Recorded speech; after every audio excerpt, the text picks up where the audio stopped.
तो hello friend, कैसे हैं आप लोग। आशा करते हैं कि आप लोग बहुत ही अच्छे होंगे।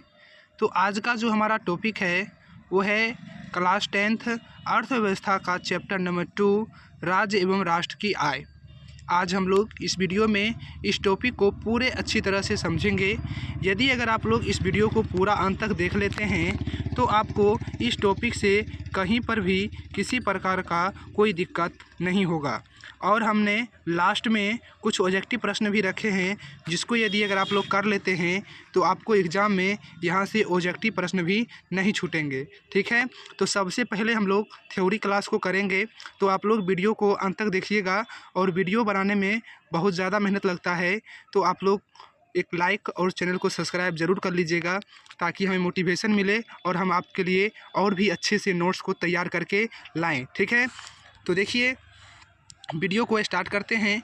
तो सबसे पहले इस टॉपिक का जो नाम है इस चैप्टर का जो नाम है वो राज्य एवं राष्ट्र की आय। यानी जो राज्य है, जैसे बिहार एक राज्य है एवं भारत एक राष्ट्र है, तो उनकी आय के बारे में चर्चा करेंगे। ठीक है, तो देखिए ये आय क्या होता है।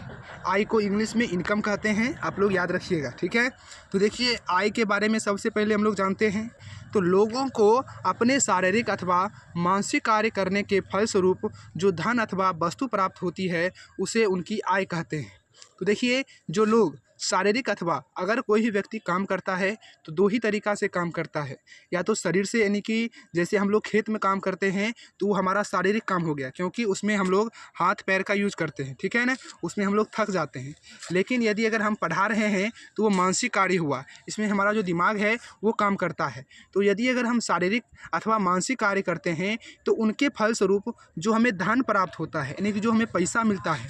और देखिए कोई व्यक्ति अगर मान लीजिए खेत में काम करता है तो कभी कभी ऐसा होता है कि गेहूं काट दिया तो गेहूं के बदले में गेहूं भी मिल जाता है। ठीक है, तो वही उसका यानी कि क्या हो जाएगा, तो आय हो जाएगा। तो धन या वस्तु प्राप्त होती है उसको क्या कहते हैं, उनकी आय कहते हैं। तो इसको एक बार और पढ़ लेते हैं। तो लोगों को अपने शारीरिक अथवा मानसिक कार्य करने के फलस्वरूप जो हमें धन या वस्तु प्राप्त होती है उन्हीं को हम क्या कहेंगे, आय कहेंगे। ठीक है, यहाँ तक समझ गए होंगे। इसके बाद देखिए भूमि के बदले पारिश्रमिक को लगान, यानी कि अगर हम भूमि पर अगर काम करते हैं, जैसे हमारा ज़मीन है और उस पर जो हम काम करते हैं तो उससे जो हमें आय प्राप्त होता है उसको लगान कहते हैं। ठीक है, इसके बाद श्रम के बदले पारिश्रमिक को क्या कहेंगे, मजदूरी कहेंगे। जैसे मान लीजिए कि किसी के खेत में अगर हम काम कर रहे हैं तो उनसे जो हमें आय मिलता है उसको हम मजदूरी कहते हैं, कि हमको मजदूरी मिला है। ठीक है, इसके बाद देखिए पूंजी के बदले पारिश्रमिक को क्या कहते हैं, तो ब्याज कहते हैं। जैसे यदि अगर आप बैंक में पैसा जमा कर दीजिएगा, अपने पूंजी को जमा करते हैं तो उनसे भी यानी कि पैसा मिलता है, जैसे कि 2% का ब्याज मिलता है, तो उसको क्या बोलेंगे, तो जो वहाँ से पैसा प्राप्त होगा उसको ब्याज बोलेंगे। ठीक है, अब देखिए उद्यमी के बदले पारिश्रमिक को लाभ या हानि कहलाता है। तो देखिए उद्यमी का मतलब होता है जो आदमी बिजनेसमैन होता है उसको यानी आय के रूप में लाभ या हानि होता है। यदि अगर मान लीजिए सामान अच्छा बिका तो लाभ होगा, और अगर सामान नहीं बिका तो उसको हानि हो सकता है। ठीक है, तो याद रखिएगा। इसके बाद देखिए जिस देश की राष्ट्रीय आय अधिक होती है उसे आमतौर पर विकसित देश या औद्योगिक देश कहा जाता है। ठीक है, जैसे अमेरिका जो है एक विकसित देश है और जापान भी क्या है, एक विकसित देश है। तो विकसित देश किसको बोलते हैं, तो देखिए जिस देश का राष्ट्रीय आय क्या होता है उसको हम आगे समझाएंगे, लेकिन समझ लीजिए यहाँ पर जिस देश का राष्ट्रीय आय अधिक होगा, ठीक है ना, उसको क्या बोलेंगे, विकसित बोलेंगे, और उसको औद्योगिक देश भी बोलेंगे। जैसे अमेरिका और जापान ये सब क्या है, तो ये विकसित देश है। ठीक है, इसके बाद देखिए भारत को अभी भी विकासशील राष्ट्र के श्रेणी में रखा गया है। तो देखिए भारत जो है वो अभी विकास कर ही रहा है। ठीक है, विकासशील है, इसीलिए इसको विकासशील राष्ट्र की श्रेणी में रखा गया है, इसे आप लोग याद रखिएगा। ठीक है, तो यहाँ से देखिए बहुत सारे क्वेश्चन बनेंगे। जैसे आय क्या होता है, तो आय आप लोग बता दीजिएगा कि लोग जो होते हैं, जो भी व्यक्ति शारीरिक अथवा मानसिक कार्य करता है तो उनके बदले जो उनको यानी धन मिलता है, ठीक है ना, तो उसको क्या बोलेंगे, आय बोलेंगे। ठीक है, जैसे मान लीजिए कोई व्यक्ति बाहर में काम करता है, बाहर का मतलब जैसे दूसरे राज्य में काम करता है। ठीक है, तो क्या होता है जब सारा दिन काम करता है तो उनके बदले उसको यानी दिहाड़ी मिलता है, तो उनका वही आय हो गया। ठीक है, यदि अगर हम पढ़ा रहे हैं तो पढ़ाने से जो हमको पैसा मिलेगा ये हमारा आय हो गया। ठीक है, याद रखिएगा। इसके बाद जैसे आपके पिताजी खेत में काम कर रहे हैं, तो खेत में काम करने के बाद जो उनको धन मिलेगा उनके लिए वही उनका आय हुआ, ठीक है। इसके बाद देखिए याद रखिएगा, जिस देश का राष्ट्रीय आय अधिक होता है उसको क्या बोलेंगे, तो विकसित देश बोलेंगे। और जो देश यानी विकास कर ही रहा है उसको विकासशील देश बोलते हैं, ठीक है। तो याद रखिएगा, भारत अभी विकासशील देश है और अमेरिका और जापान जो है वह विकसित देश है, ठीक है। याद रखिएगा, यहाँ तक समझने में कोई दिक्कत नहीं। इसके बाद देखिए अगला नंबर है बिहार की आय, यानी कि इनकम ऑफ बिहार के बारे में हम लोग जानते हैं। तो देखिए यहाँ से कुछ यानी कि पॉइंट है जो कि एग्जाम में ऑब्जेक्टिव प्रश्न के रूप में बन सकते हैं, तो उनको सबसे पहले हम लोग कवर करेंगे। तो देखिए वर्ष 2009 के अनुसार बिहार की 41.4% जनसंख्या गरीबी रेखा के नीचे गुजर बसर करती है। तो देखिए याद रखिएगा, वर्ष 2009 के अनुसार हम बात कर रहे हैं, उस समय जो था यानी कि बिहार की 41.4% जनसंख्या गरीबी रेखा के नीचे गुजर बसर करती थी, यानी 100 में 41 आदमी ऐसा था जो यानी कि गरीब था, ठीक है। याद रखिएगा। दूसरा नंबर पॉइंट है भारत में गोवा राज्य की प्रति व्यक्ति आय यानी अधिक है। याद रखिएगा, ये सब जो आंकड़ा है ये सब यानी कि 2009 का आंकड़ा है, क्योंकि आपका जो एनसीईआरटी बुक है उसमें यानी कि अभी नया अपडेट नहीं आया है, इसीलिए हम लोग को जो बुक में दिया गया है उसी के बारे में पढ़ेंगे। तो जो बुक में जो दिया गया है वो यानी कि 2009 का ही आंकड़ा दिया गया है, ठीक है। तो आप लोग को भी यही पढ़ना है। तो याद रखिएगा कि भारत में गोवा राज्य का प्रति व्यक्ति आय 54,850 रुपया जो सबसे अधिक है, ठीक है ना। तो याद रखिएगा, पूछ देगा कि भारत में ऐसा कौन सा राज्य है जिसका प्रति व्यक्ति आय सबसे अधिक है, तो याद रखिएगा गोवा। कौन हो जाएगा? गोवा हो जाएगा। इसके बाद बिहार राज्य का अगर प्रति व्यक्ति की आय की बात करें तो यानी कि 6610 रुपया था जो कि सबसे कम है, ठीक है। तो यहाँ से देखिए दो प्रकार के क्वेश्चन बनेंगे कि किस राज्य का सबसे अधिक प्रति व्यक्ति आय है, तो गोवा, और सबसे कम यदि अगर बात करेगा तो बिहार, ठीक है। इसके बाद देखिए रेगनर नर्क्स के अनुसार गरीबी गरीबी को जन्म देती है। तो आपसे क्वेश्चन बन सकता है, तो किसने कहा था कि गरीबी ही गरीबी को जन्म देती है, तो रेगनर नर्क्स, ठीक है। याद रखिएगा। इसके बाद देखिए गरीबी के कुचक्र को रेगनर नर्क्स ने व्यक्त किया था। तो यहाँ से ये भी क्वेश्चन बन सकता है कि गरीबी के कुचक्र को किसने व्यक्त किया, तो रेगनर नर्क्स, ठीक है। इसके बाद देखिए अगला नंबर पॉइंट है कि वर्ष 2008 और 9 में भारत की जो प्रति व्यक्ति आय थी वो यानी कि 25,494 था, ठीक है। और 2005 और 6 की बात करें तो बिहार का जो प्रति व्यक्ति आय था वो आपका था 6610 रुपया था, ठीक है। याद रखिएगा, अभी बहुत ज़्यादा हो चुका है, लेकिन आपके एनसीईआरटी बुक में इतना ही दिया गया था, तो आपको अभी इतना ही याद रखना है।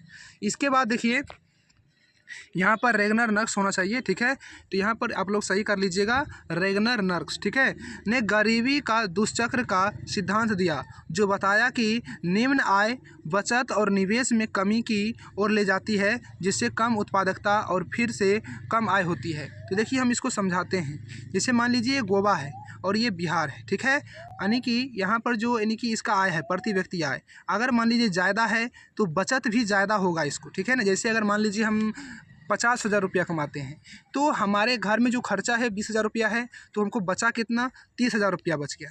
अब 30,000 क्या करेंगे, तो हम लोग क्या करेंगे, तो उसको अलग काम में लगाएंगे। अलग काम में लगाएंगे तो फिर इनसे भी हमको ज़्यादा आय प्राप्त होगा। मान लीजिए हमको 30,000 था और हमको 40,000 रुपया प्राप्त हो गया, ठीक है। तो देखिए आय में क्या हो रहा है, तो वृद्धि हो रहा है, ठीक है। तो अगर मान लीजिए आपका प्रति व्यक्ति आय ज़्यादा रहेगा तो आपको बचत भी ज़्यादा होगा। आप लोग खर्चा यानी कि दूसरी चीज़ में इन्वेस्ट भी ज़्यादा कीजिएगा और उनसे भी आय कमाइएगा, मतलब और भी ज़्यादा हो जाएगा, ठीक है। उसके बाद आपका प्रति व्यक्ति आय फिर से बढ़ जाएगा और ज़्यादा हो जाएगा। तो ये अमीर लोग के लिए है। अमीर लोग क्या करते हैं, तो ज़्यादा बचत करते हैं, ज़्यादा इन्वेस्टमेंट करेंगे और भी ज़्यादा कमाएंगे और ज़्यादा अमीर हो जाएंगे, ठीक है। और देखिए यहाँ पर अगर हम बिहार की बात करें तो बिहार में क्या है, गरीबी है। तो समझिएगा बिहार में गरीबी है, ये हम नहीं बोल रहे हैं, ये आपके किताब में दिया गया है, ठीक है। तो आप लोग ऐसा नहीं मानिएगा कि हम बोल रहे हैं, ठीक है। तो देखिए समझिएगा कि जो निम्न स्तर की जो आय होती है, जैसे बिहार में जो है सभी व्यक्ति का निम्न स्तर का आय है, ठीक है। तो देखिए यदि अगर आपका आय कम रहेगा, ठीक है, तो आप बचत भी कम कर पाइएगा। जैसे यदि अगर मान लीजिए हम 10,000 रुपया कमाते हैं और हमारे घर में जो खर्चा है, ठीक है, हमारे जो घर में जो खर्चा है वो यानी कि मान लीजिए कि 8,000 रुपया है। कितना है, 8,000, 9,000 रुपया मान लेते हैं, 9,000 रुपया है जो हम खर्चा करते हैं। तो 9,000 हम खर्चा करने के बाद हमको कितना बचेगा, 1,000 1000 बचेगा, ठीक है। तो 1000 बचेगा तो उनको यानी कि हम अलग काम में लगाएंगे या फिर उसको बचा के रखेंगे। फिर अगर मान लीजिए भविष्य में कोई ऐसा भविष्य में कोई ऐसी घटना हो गई जिसमें यानी कि उस रुपया को लगा सकते हैं तो उसको बचा के रखते हैं, इन्वेस्ट नहीं कर पाते हैं। तो जिसके कारण क्या होता है, तो हमारे आय में वृद्धि नहीं होती है और हमारा आने वाला जो पीढ़ी होता है वो भी गरीब हो जाता है।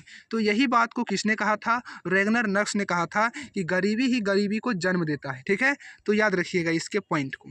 इसके बाद देखिए, भारत सभी 28 राज्य एवं 7 केंद्र शासित प्रदेशों में सर्वाधिक प्रति व्यक्ति आय जो है वो चंडीगढ़ का है। तो याद रखिएगा, यदि अगर हम राज्य और केंद्र शासित प्रदेश को मिला दें तो उसमें याद रखना है सबसे ज़्यादा जो आय है वो चंडीगढ़ का है, ठीक है। उसके बाद सिर्फ यदि अगर हम राज्य की बात करें तो राज्य में सबसे ज़्यादा हो जाएगा आपका गोवा, ठीक है। और राज्य और केंद्र शासित प्रदेश को अगर आप मिला देते हैं तो उसमें आपका चंडीगढ़ हो जाएगा। इसके बाद देखिए, 2008 में देश की आय, राष्ट्रीय आय को निर्धारित करने वाली संस्था को केंद्रीय सांख्यिकी संगठन कहते थे, ठीक है ना। देखिए, सेंट्रल स्टैटिस्टिकल ऑर्गेनाइजेशन यानी कि CSO को कहा जाता था, जो यानी कि देश की राष्ट्रीय आय का क्या करता था, निर्धारण करता था, ठीक है। जिसे बाद में क्या कर दिया गया, तो राष्ट्रीय सांख्यिकी कार्यालय यानी नेशनल स्टैटिस्टिकल ऑफिस, ठीक है, NSO के रूप में जाना गया। तो आप लोग इसको याद रखिएगा। इसके बाद देखिए, 2009 में बिहार के केंद्रीय सांख्यिकी संगठन CSO के अनुसार जो 11.03% राष्ट्रीय आय में वृद्धि दर है। तो आपसे क्वेश्चन पूछेगा कि बताइए कि बिहार राज्य में जो यानी कि राष्ट्रीय आय वृद्धि दर था 2008 में, तो वो कितना था, तो 11.03, जो कि दूसरा स्थान पर था। पहला स्थान पर कौन था, तो गुजरात था। इसमें जो राष्ट्रीय आय का वृद्धि दर था वो 11.05 था, ठीक है, याद रखिएगा। इसके बाद देखिए, याद रखिएगा, बिहार में पटना जिला का प्रति व्यक्ति आय सर्वाधिक अधिक है और शिवहर जिला का जो प्रति व्यक्ति आय है वो सबसे कम है, ठीक है। ये 2 पॉइंट बहुत ही इंपॉर्टेंट हैं। इसके बाद देखिए, अगला नंबर है आपका राष्ट्रीय आय। अब हम लोग राष्ट्रीय आय यानी कि नेशनल इनकम के बारे में जानेंगे। तो देखिए, राष्ट्रीय आय सबसे पहले होता क्या है, वर्ष भर में किसी देश में अर्जित आय की कुल मात्रा को राष्ट्रीय आय कहा जाता है। जैसे हमारा भारत देश है, तो यानी कि पूरे साल भर में जितना यानी कि अर्जित आय करेगा, जितना यानी कि आय को इकट्ठा करेगा, उसको क्या बोलेंगे, तो कुल राष्ट्रीय आय कहेंगे, ठीक है। और आपके जो किताब में परिभाषा दिया गया है उसको भी हम बोल देते हैं कि एक वर्ष में कुल उत्पादित वस्तु और सेवाओं के मौद्रिक मूल्य को क्या कहेंगे, तो राष्ट्रीय आय कहेंगे। इसे भी यदि अगर आप लोग याद रखते हैं तो इसमें भी कोई दिक्कत नहीं, ठीक है। इसके बाद देखिए, भारत में सबसे पहले सन, याद रखिएगा यहाँ पर 1868 होगा, ठीक है। 1868 में दादा भाई नौरोजी ने राष्ट्रीय आय का अनुमान लगाया था। याद रखिएगा कि भारत में सबसे पहले 1868 ईस्वी में दादा भाई नौरोजी ने राष्ट्रीय आय का अनुमान लगाया था और दादा भाई नौरोजी ने अपनी पुस्तक poverty and un-British rule in India में भारत का प्रति व्यक्ति वार्षिक आय जो था वह 20 रुपया बताया था। तो आप लोग को याद रखना है कि जो दादा भाई नौरोजी थे, सबसे पहले राष्ट्रीय आय का अनुमान कब लगाया था, तो 1868 ईस्वी में। और इसके बाद दादा भाई नौरोजी ने भारत का प्रति व्यक्ति वार्षिक आय कितना बताया था, तो 20 रुपया बताया था, ठीक है। इसको याद रखिएगा। और इनकी एक पुस्तक है, उनका भी नाम याद रखिएगा, poverty and un-British rule in India, ठीक है। इसके बाद देखिए, अगला नंबर पॉइंट है आपका कि सन 1954 में राष्ट्रीय आय के आंकड़ों का संकलन करने के लिए सरकार ने केंद्रीय सांख्यिकी संगठन की स्थापना की। तो this is most important question, ठीक है। याद रखिएगा कि केंद्रीय सांख्यिकी संगठन का स्थापना कब हुआ था, तो 1854 ईस्वी में हुआ था। इसे आप लोग याद रखिएगा। इसके बाद देखिए, वर्ष 2007 में अमेरिका का प्रति व्यक्ति आय जो था $46,040 एवं भारत का जो प्रति व्यक्ति आय था उस समय वो यानी कि $950 था, ठीक है। तो देखिए कितना का अंतर हो जाएगा। तो आप लोग याद रखिएगा, उस समय जो भारत और अमेरिका के आय के बीच का जो अंतर था वो यानी कि 1/48 गुना था, ठीक है।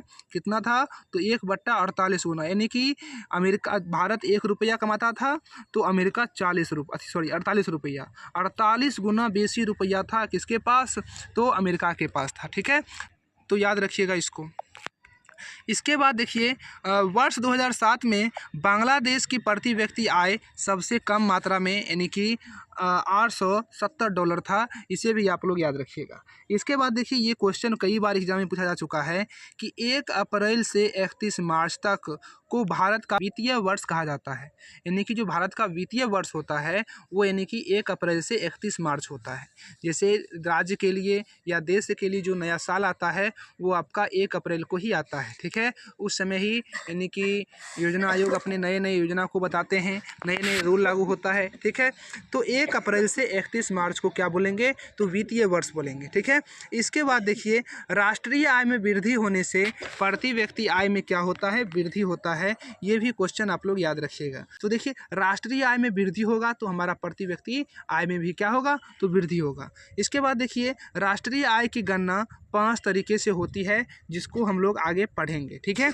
इसके बाद देखिए राष्ट्रीय आय राष्ट्र के आर्थिक स्थिति के आकलन का सर्वाधिक विश्वसनीय मापदंड है। यानी कि किसी देश का अगर राष्ट्रीय आय को आप पता कर लेते हैं तो उसकी आर्थिक स्थिति कैसी है इसे आप आसानी से ज्ञात कर सकते हैं। जिस देश का राष्ट्रीय आय कम होगा मतलब वो कम विकसित है, उसकी यानी कि उसकी आर्थिक स्थिति अच्छी नहीं है। लेकिन अगर राष्ट्रीय आय ज़्यादा है तो मतलब उसका आर्थिक स्थिति क्या होगा, तो अच्छा होगा, ठीक है। तो आप लोग समझ गए होंगे। अब देखिए यहाँ से कुछ मोस्ट इंपॉर्टेंट सब्जेक्टिव प्रश्न हैं जो कई बार एग्जाम में पूछे जा चुके हैं। जैसे कि आय से आप क्या समझते हैं, तो आय हम बता चुके हैं। तो देखिए जब कोई व्यक्ति किसी प्रकार का शारीरिक अथवा मानसिक कार्य करता है और उस कार्य के बदले में जो उसे पारिश्रमिक मिलता है उसे क्या कहते हैं, तो उस व्यक्ति का आय कहते हैं, जिसे हम समझा चुके हैं। अब देखिए राष्ट्रीय आय क्या होता है सो समझिएगा। तो वर्ष भर में यानी एक वर्ष की बात करें तो किसी देश में अर्जित आय की कुल मात्रा को ही राष्ट्रीय आय कहते हैं, ठीक है। इसके बाद देखिए शुद्ध राष्ट्रीय आय क्या होता है, कुल राष्ट्रीय उत्पादन में से उत्पादन के क्रम में किए गए खर्च को घटा देने के बाद जो बचता है उसे शुद्ध राष्ट्रीय आय कहा जाता है। जैसे कि मान लीजिए हमने कोई वस्तु को बनाया, अगर वस्तु को निर्माण करेंगे, अगर हम वस्तु का निर्माण करेंगे तो उसमें कुछ खर्चा होगा, तो उस खर्चा को यदि अगर आप घटा देते हैं तब जो बच जाता है उसको यानी कि शुद्ध राष्ट्रीय आय कहते हैं। यानी कि देश में कुल उत्पादित वस्तु, ठीक है, याद रखिएगा। माना कि देश में बहुत सारे उत्पादित वस्तु हुए, ठीक है, उसमें जो खर्चा हुआ उसको आप घटा दीजिए और उसके बाद जो मुनाफा होगा जिससे जो हम कमाएंगे उसको, ठीक है ना, उसी को क्या बोलेंगे, शुद्ध राष्ट्रीय आय बोलेंगे, ठीक है। इसके बाद देखिए अगला नंबर जो क्वेश्चन है वो है सकल घरेलू उत्पाद से आप क्या समझते हैं। तो देखिए एक विशिष्ट अवधि के दौरान देश की सीमाओं के भीतर उत्पादित सभी वस्तु और सेवाओं के कुल मूल्य को सकल घरेलू उत्पाद कहते हैं। यानी कि एक विशिष्ट अवधि यानी कि उसको हम 1 वर्ष मान लेते हैं, ठीक है। तो 1 वर्ष के दौरान देश की सीमाओं के भीतर, ठीक है ना, जितना भी वस्तु उत्पादित होगा और जो सेवा होंगे उसके मौद्रिक मूल्य उसको यानी कि रुपया में कन्वर्ट कर दीजिए, तो उन जितना भी रुपया बनेगा उसी को क्या बोलेंगे, सकल घरेलू उत्पादन बोलेंगे, ठीक है। तो आप लोग समझ गए होंगे। इसके बाद देखिए भारत में सर्वप्रथम राष्ट्रीय आय की गणना कब और किसके द्वारा की गई थी। तो याद रखिएगा भारत में सर्वप्रथम राष्ट्रीय आय की गणना 1868 ईस्वी में दादा भाई नौरोजी के द्वारा की गई थी, ठीक है। इसके बाद देखिए भारत में राष्ट्रीय आय की गणना किस संस्था के द्वारा होती है। तो याद रखिएगा भारत में राष्ट्रीय आय की गणना केंद्रीय सांख्यिकी संगठन CSO के द्वारा की जाती है, ठीक है। तो आप लोग समझ गए होंगे। इसके बाद देखिए यहाँ पर हमने एक पॉइंट को छोड़ा है, सकल घरेलू उत्पाद को GDP बोलते हैं, ठीक है, जिसका फुल फॉर्म हम लोग आगे आपको बता देंगे, ग्रॉस डोमेस्टिक प्रोडक्ट होता है, ठीक है, ये आपको आगे लिखा हुआ मिल जाएगा। इसके बाद देखिए अगला नंबर है प्रति व्यक्ति आय क्या है।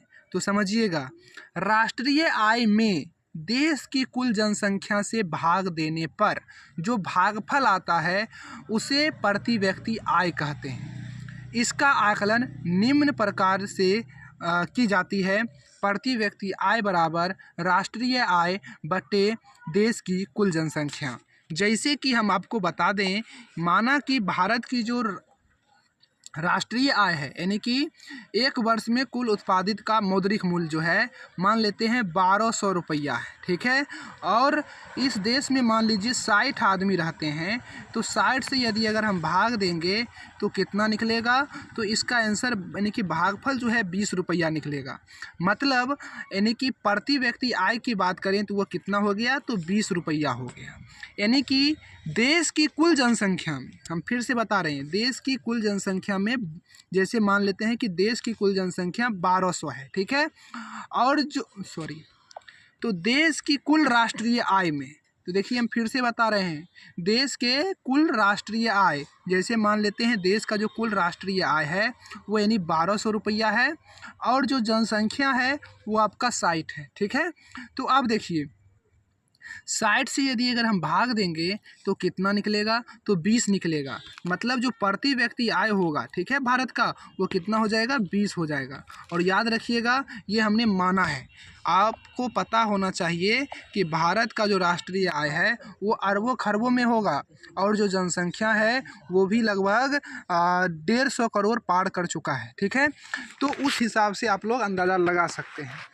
इसके बाद देखिए अगला नंबर जो हमारा क्वेश्चन है वो है आपका, राष्ट्रीय आय की परिभाषा दें और इसकी गणना की प्रमुख विधियां कौन कौन सी है।